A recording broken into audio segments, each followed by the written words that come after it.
Hello student, welcome to class 8 Value chapter 1. Let's start the chapter Angel and Fairy. यहाँ पे दो नाम दिए हैं एंजल एंड फेरी। इसके बारे में हम पढ़ेंगे। ये दो गर्ल्स के नेम हो सकते हैं। A poor lady once lived in a small house. एक छोटे से घर में एक गरीब औरत रहती थी। In front of all the small house was a garden in which were growing two rose plant. उसके घर के आगे एक गार्डन थी, उसमें दो रोज़ प्लांट यानी गुलाब के पेड़ लगे हुए थे। पेड़ यानी कि पौधे लगे हुए थे। One of these bore with roses white colour and the other red. दो पौधे जो लगी हुई थी गुलाब के, उसमें से एक में वाइट कलर के गुलाब निकलते थे और दूसरे में रेड कलर की। She had two children and who resemble the rose tree. जैसे कि दो पौधे लगे हुए थे, वैसे उसके जो लेडी थी, जो औरत थी, उसके दो बच्चे थे। One was called Angel and the other Fairy. जो दो लड़कियां आप फिगर में भी देख सकते हो, एक का नाम क्या था एंजल और दूसरा का नाम था Fairy. And they were as religious and loving, busy and untiring as any two children were. ये बहुत ही अच्छे दो बच्चे थे, बहुत ही लविंग, बहुत ही बिजी, अपने काम करते थे। Angel was more gentle than and quieter than her sister. और एंजल जो थी वो अपने सिस्टर से ज़्यादा शांत थी और जेंटल भी थी। Who like better skipping about the field, seeking flowers and catching summer birds. जिसको फ्लावर यानी कि फूल तोड़ना, चिड़िया पकड़ना, बर्ड को पकड़ना अच्छा लगता। While Angel at a home with her mother, either helping her in the work और when that was done reading aloud. और एंजल जो थी वो घर में रह के अपनी मम्मी की मदद करती थी और जब काम ख़त्म हो जाता था तो वो ज़ोर ज़ोर से पढ़ाई करती थी। Now the two children had the greatest affection to one for other. दोनों ही बच्चे को एक दूसरे से बहुत ही लगाव थी। They were always seen hand in hand and should angel say to her sister she will never separate, the other way would reply, not while we live, the mother adding that which one has let her always share with the others. और यहाँ पे जैसे कि दो sister थे, दोनों हाथों में हाथ हमेशा साथ में रहने की बोलते थे और कभी भी एक दूसरे से अलग नहीं हो सकते थे। जब तक वो जिंदा है वो अपने साथ में ही रहेंगे। Angel and Fairy kept their mother's small house so clean that it gave pleasure only to look in. और दोनों जो बहनें थी घर को इतना, छोटे से घर को इतना साफ रखती थी कि वो साफ से ही उसको खुशी यानी कि प्लेजर मिलता था।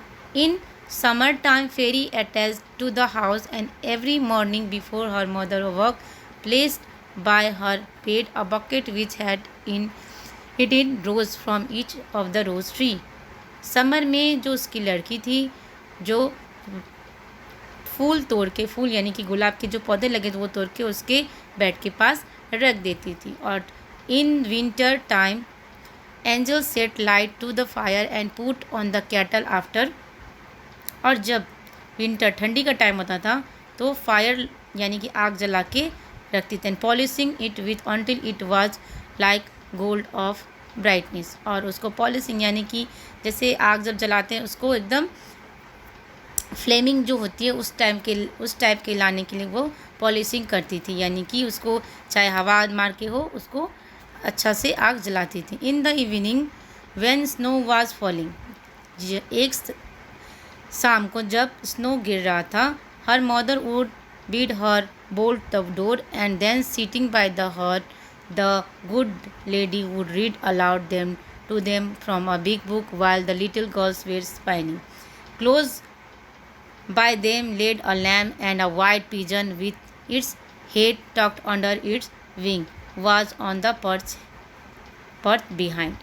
उसके घर में इन दोनों बहनों के अलावा एक पंछी यानी कि एक जो पिजन है वो रहता था, और सीप आप फिगर में देख सकते हो, फिगर में एक पंछी भी है और सीप भी है, वो दोनों भी रहते थे। और शाम के टाइम में आग जला के वो अब ज़ोर ज़ोर से पढ़ती थी और उसके साथ साथ उनके बच्चे भी पढ़ते थे। One evening as they were all sitting closely together like this, एक शाम को जब ऐसे ही सब साथ में बैठे हुए थे, there was a knock at the door as if someone wish to come in. एक शाम को जब साथ में सब बैठे हुए थे तब क्या हुआ, दरवाजे पे नॉक की आवाज़ आई और जैसे लगा कि कोई अंदर आना चाहता है। Make fast Fairy said her mother, open the door, it's surely traveller seeking shelter. और उसकी मम्मी ने बोला कि जाके दरवाज़ा खोलो, जो लोग घूमने आते हैं, ट्रैवल करने आते हैं, उसको रहने की जगह चाहिए होगी, इसलिए जाके खोलो। फिर ही accordingly pulled back the bolt expecting to see some poor man. और उन्होंने उस फेयर यानी कि वो लड़की फेरी जो थी, जो दरवाज़ा खोले, वो सोच रही थी कोई गरीब इंसान होगा वहाँ बाहर, but it was nothing of the kind, it was a bear that thrust his big black head in at the open door. और ऐसा कुछ भी वहाँ पे नहीं था, वहाँ पे क्या था, बियर था, यानी कि भालू था वहाँ पे, उसके जो बड़े बड़े ब्लैक कलर की हेड यानी कि सिर थे। Fairy cried out and sprang back, the lamb bleated, the dove flew in the wings and the angel hid herself in behind her mother's bed। जब उसने ऐसे दरवाज़ा खोला, जब बियर की जो बड़ी सारा सर देख के यानी कि उसकी जो हेड थी वो देख के वो फेरी क्या होगी, रोने लगी और ज़ोर से चिल्लाने लगी। और लैम्प भी, जब भेड़ के जो बच्चे थे वो भी छुप गए, और जो बर्ड थी वो भी उड़ने लग गए, और जो एंजल थी वो भी अपने मम्मी के बेड के नीचे छुप गई। The bear began speaking and said do not be afraid. और जो भालू था वो क्या बोला कि घबराओ मत, मुझसे डरो मत, I will not do any harm. और उसने बोला कि मैं तुम्हारा कोई नुकसान नहीं कर, I am half frozen and would like to warm myself और a little at your fire. और उसने क्या बोला कि मैं आधा बहुत बर्फ़ से जम गया हूँ, मैं अपने आप को थोड़ा यहाँ आग पे बैठ के गरमाना चाहता हूँ, आग के पास बैठ के। Poor bear, the mother replied, come in and lie by the fire, only be careful that your hair is not burned। और मम्मी ने क्या बोला कि बेचारा बियर, आ जाओ और बैठ जाओ, और ध्यान से कहीं तुम्हारा जो हेयर है जल ना जाए, इसीलिए थोड़ा दूरी बैठना। Then she called angel and fairy telling him that the bear was a kind and would not harm them। और फिर उसने मम्मी ने अपने दोनों बेटी को बुला के बोला कि ये तुम्हें नुकसान नहीं करेगा, मत डरो इससे, आओ यहाँ पे बैठो। They came as she bade them and presently the lamb and dove drew near also without fear। और जो भेड़ के बच्चे थे वो भी, और जो बर्ड पीजन था वो भी बिना डरे हुए वहाँ पे आए, दोनों साथ में फिर बैठ के आग को सेकने लगे। हम भी जब ज़्यादा ठंडी होती है तो आग जला के गर्माहट लेने के लिए बैठते हैं, वैसे वो लोग भी बैठे। When it was night and all were making ready to go to bed, the lady told the bear, you may stay here and lie on by the earth if you like, so that you will be sheltered from the cold and from the bad weather। और जब ज़्यादा रात हो गई तो उस mummy ने क्या बोला कि आप भी बियर को, तुम भी यहाँ पे रह सकते हो, रह नहीं सकते, तुम भी यहाँ पे रात भर रुक जाओ, क्योंकि बाहर जो वेदर है बहुत ही ख़राब है, और फिर तुम यहाँ पे सुरक्षित रह सकोगी, तुम्हारा जो बर्फ़ से जमेगी नहीं body. The offer was accepted, but when morning came as the day broke in the east, the two children left him out and over the snow he went back into the wood. और जब सुबह हुई रात को तो वो रुक गया, एक्सेप्ट कर लिया और रुक गया। सुबह वो क्या हुआ, दोनों बच्चे को छोड़ के वो चला गया फिर अपने वो लकड़ी वाले घर में। After this every evening at the same time the bear came lay by the fire and allowed the children to play with him, so they became quite fond of their curious playmate, and door was not even bolted in the evening until he had appeared। और उस दिन के बाद से हर एक शाम को वो जो भालू था वो आग गर्माहट लेने के लिए रोज़ आता था और बच्चों के साथ खेलता था, और बच्चे भी उसके साथ खेलने में मज़ा आते थे, उसको अच्छा लगता था। और वो जो उसकी मम्मी थी वो दरवाजे पे बंद करके नहीं लगती थी जब तक वो आता नहीं था शाम को।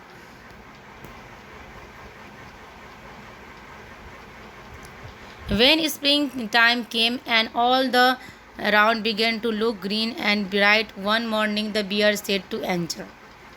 जब स्प्रिंग सीजन आ गया, जब सारे पत्ते हरे हो गए, तो बियर ने एंजल को क्या बोला? बियर एंजल को बोला, now I must leave you and all the summer long shall not be able to come down. अब मैं तुमसे कभी नहीं मिलूँगा, कभी नहीं यानी कि ये पूरे स्प्रिंग सीजन में नहीं मिलूँगा. I must leave you all the summer long.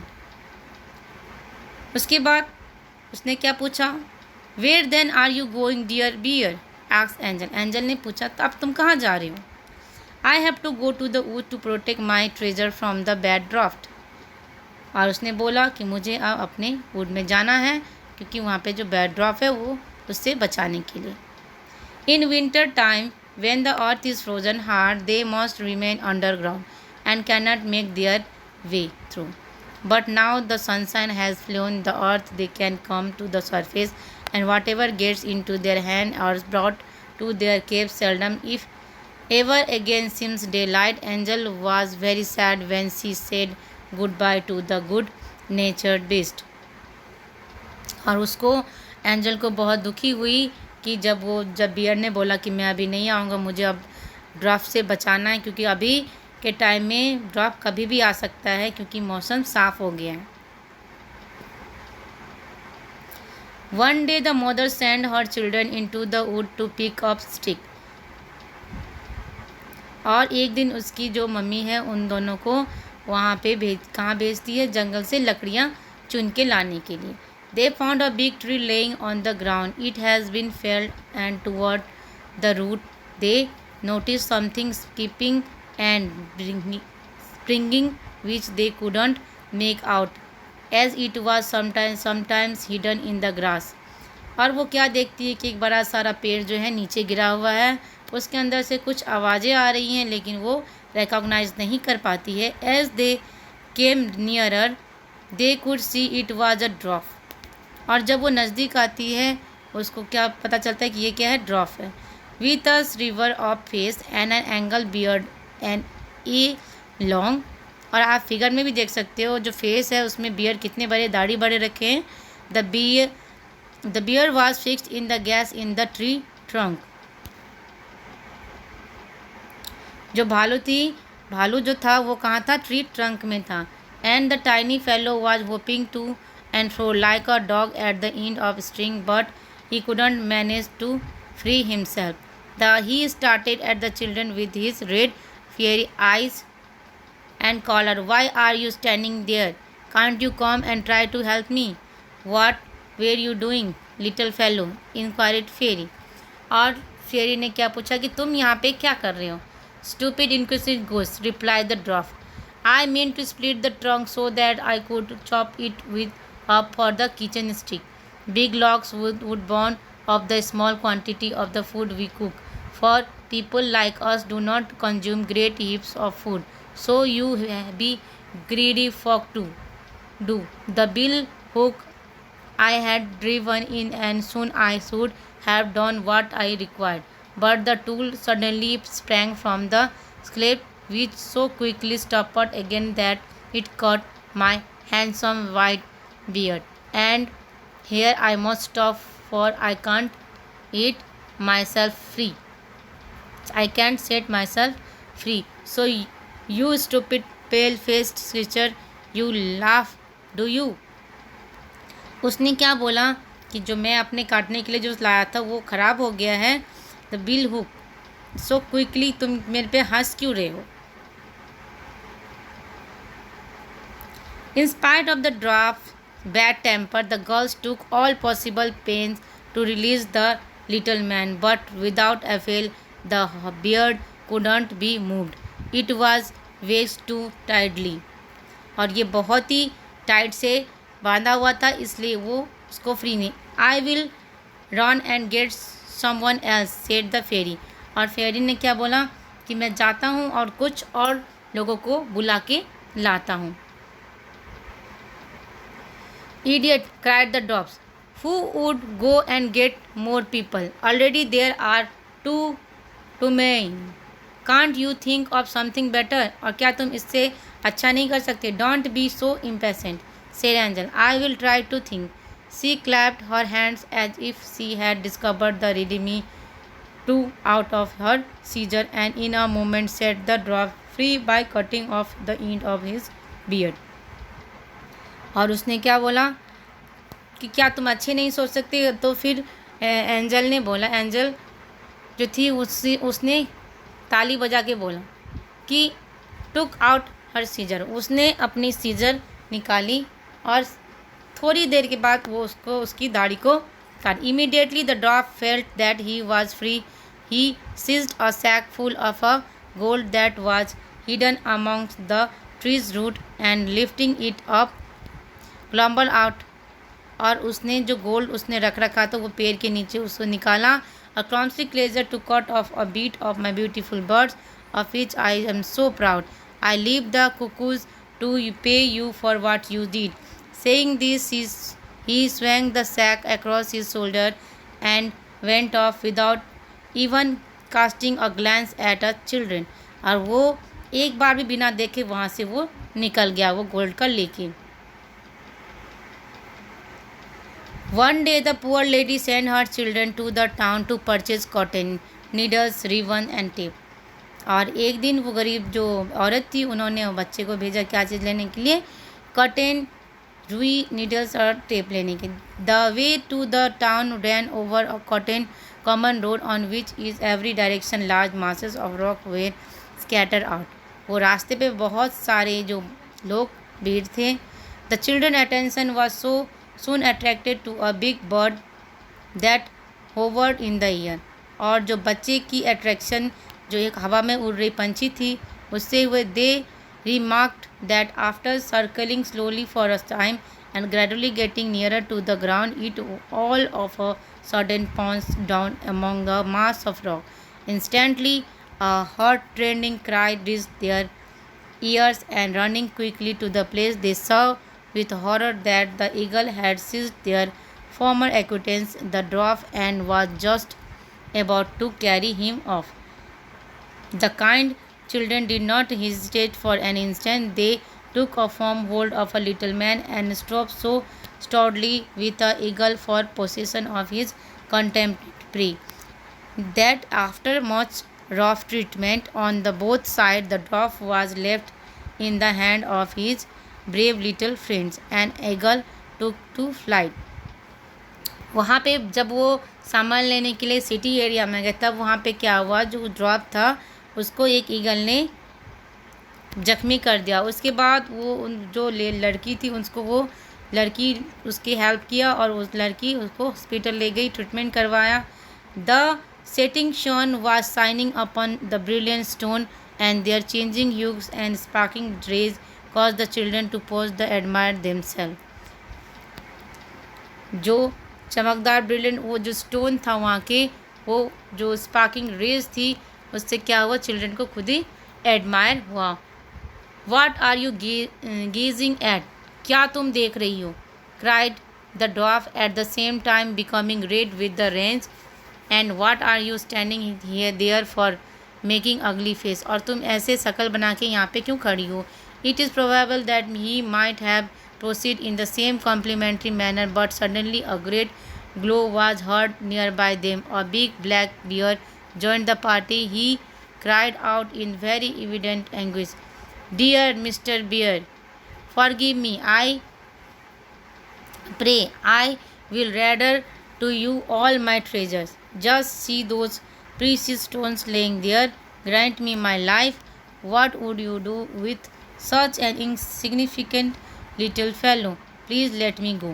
और उसने क्या बोला कि मुझे जाने दो. But all of a sudden they were stopped by a well-known voice that called out, "Angel and fairy, stay. Do not fear. I will accompany you." और वहाँ पे एक आवाज़ आई कि डरो मत, मैं तुम्हारा साथ दूंगा. The bear quickly came towards them, but as he reached their side, suddenly the bear skin split to the ground, and there before them was standing a handsome man completely garmented in gold.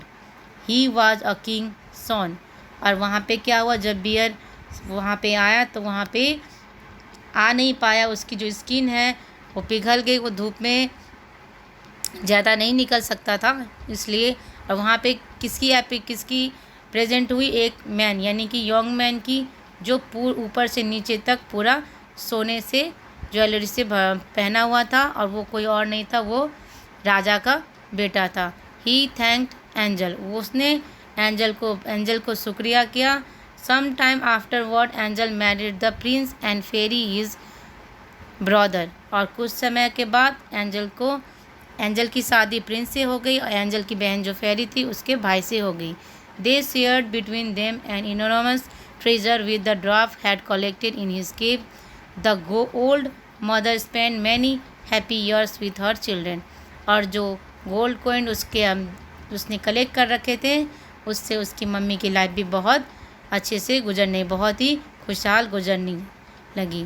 Now इस story से हमें क्या शिक्षा मिलता है, कि क्या प्रेरणा मिलता है कि हमें एक दूसरे की मदद करनी चाहिए, चाहे कहीं भी हो। अगर किसी को ज़रूरत है तो हमें पहले उसकी मदद करनी चाहिए। नाउ टीचिंग फैक्ट में आप देख सकते हो, helping other always gives you in benefit. किसी को अगर हम मदद करते हैं तो हमें भी कहीं ना कहीं उससे मदद नहीं, उसी इंसान से किसी और से भी मिल सकती है, लेकिन बेनिफिट ज़रूर मिलती है। Thank you for listening.